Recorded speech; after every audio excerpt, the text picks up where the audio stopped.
Bugün biz Azerbaycan elminin tarixində mühüm bir hadisəni, Azərbaycan Milli Elmlər Akademiyasının 80 illik yubileyini qeyd.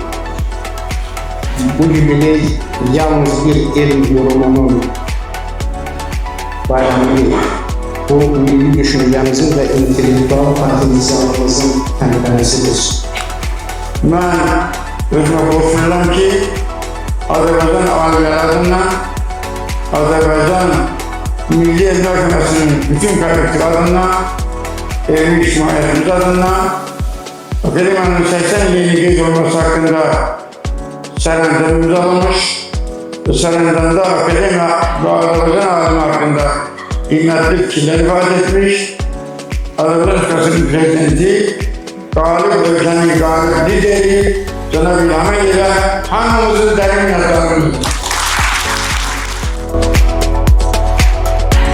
Özellikle iktisadiyat sahasında, mühendislik sahasında yeni jurnal bırakmak, onu İngiliz dilinde çap ettirmek ve Scopus'un bazasında indeksleşmesine nail olmak, bu oldukça çetin bir mevcudumuz.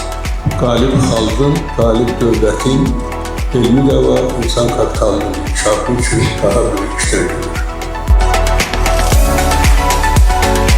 Azerbaycan Respublikası Prezidenti Cenab-ı İlham Əliyevin Elmlər Akademiyasının 80 illik yubileyinin keçirilməsi elm və təhsil sahəsində çalışanlar, ümumiyyətlə bütün xalqımız üçün bu ilin ən böyük bayramlarından biridir.